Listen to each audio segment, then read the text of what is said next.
ஆதிராவிடர் இருக்கின்ற அந்த மாணவர் விடுதியெல்லாம் சரியான பராமரிப்பு இல்லை, சரியாக உணவுகள்லாம் தரமான உணவு கொடுக்கல. அந்த மாணவர்கள் கொடுக்கின்ற அந்த புகாரின் அடிப்படையில் தான் நாங்கள் அறிவிச்சிருக்கிறோம் அறிக்கையின் வாயிலாக.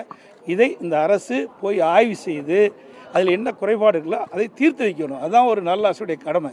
அதுதான் ஆதிராவிடர் மாணவர்கள்னால் ஒரு ஏழை குடும்பத்திலேருந்து வந்திருக்காங்க, அவர்களுக்கு முழுமையான வசதியை செய்து கொடுக்க வேணும்.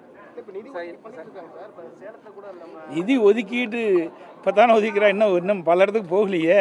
ஏனுமென்னு திட்டமிட்டு அவர்கள் சொல்லுகின்ற கருத்து தானே ஒழிய மாணவர்களுக்கு முழுமையான அடிப்படை வசதி செய்து கொடுக்கல. அந்த மாணவருடைய குறைபாடுகள் தான் நான் சுட்டி காட்டினேன். சுட்டி காட்டினோடைய எதிர்க்கட்சியுடைய கடமை அது. இதை என்ன செய்யணும்? அரசாங்கம் சம்பந்தப்பட்ட அதிகாரிகள் எந்தெந்த விடுதியில் இப்படிப்பட்ட அடிப்படை வசதிகள் இல்லையோ அதை சரி செஞ்சால் பரவாயில்ல.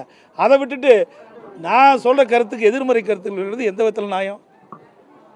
இன்னொன்று, இந்த திமுக கூட்டணியில் இருக்க விடுதலை சிறுத்தைகள் கட்சி தலைவத்தில் திருமாவளவன் என்ன சொல்லியிருக்காருன்னா 99% ஜாதிப்பாடுகள் தமிழகத்தில் அப்படியே தான் இருக்கு அப்படின்னு சொல்லியிருக்காரு. குறிப்பாக நம்ம இதெல்லாம் ஒவ்வொருவருக்கும் ஒரு கருத்து இருக்குது, அவருடைய கருத்து அவர் சொல்லியிருக்கிறார். இன்னொன்று, நம்ம செஞ்சி ராமச்சந்திரன் அதிமுகவில் அமைப்பு செயலாளராக இருக்காரு. அவர் தாவேக்காவில் இணைய உள்ளதாகவும் அவர்கிட்ட பேச்சுவார்த்தை நடத்த யார் அவருக்கு சொன்னாங்களா? இது வரைக்கும் எங்கிட்ட இல்லையா? அது வேணும்னு மாதிரி பொருளை கிளப்பிடுறாங்க. அனைத்து இந்திய அண்ணா திராவிட முன்னேற்றம் ஒரு கடல், புரியுதா? இதில் அவர் மாதிரி கிட்டத்தட்ட ஆயிரக்கணக்கான பேர் இந்த கட்சியில் அங்கம் வைக்கிறாங்க, உழைத்திட்டு இருக்கிறாங்க.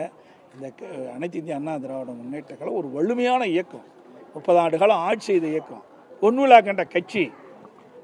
அதனால் வேணுமெனே திட்டமிட்டு சில ஊடகங்களும் பத்திரிகையில் வதந்தியை கிளப்பிட்டுருக்குது.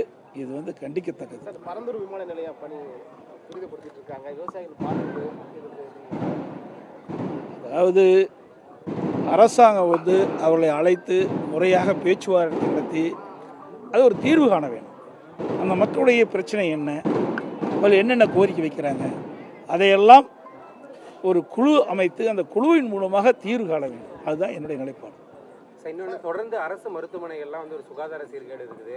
அதே மாதிரி இந்த வர நோயாளிகளுக்கு உரிய வசதிகள் இல்லை அப்படின்னு தொடர்ந்து குற்றச்சாட்டு இருக்கு. மருந்து தட்டுப்பாடுலாம் இருக்கிறதா சொல்றாங்க. எல்லாம் ஊடகத்திலையும் பத்திரிகையில் வர செய்தி தான், அதான் நாங்களும் சொல்கிறோம். நேற்றைக்கு கூட பாருங்க, ஒரு ஊடகத்தில் வந்த செய்தி, கோயம்புத்தூரில் அங்கே ஒரு அது எந்த இடத்துல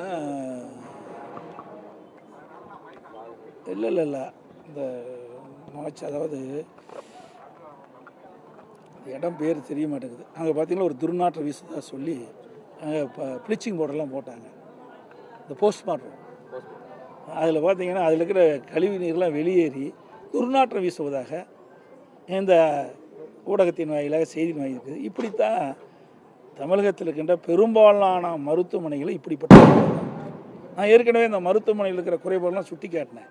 அதற்கு எதிர்ப்பு தான் தெரிவிக்கிறாங்களே ஒழிய இன்றைக்கி எதிர்க்கட்சி சொல்லுகின்ற குற்றச்சாட்டு அந்த அடிப்படையில் அங்கங்கே போய் ஆய்வு செய்து அதை சரி செய்ய வேணும்.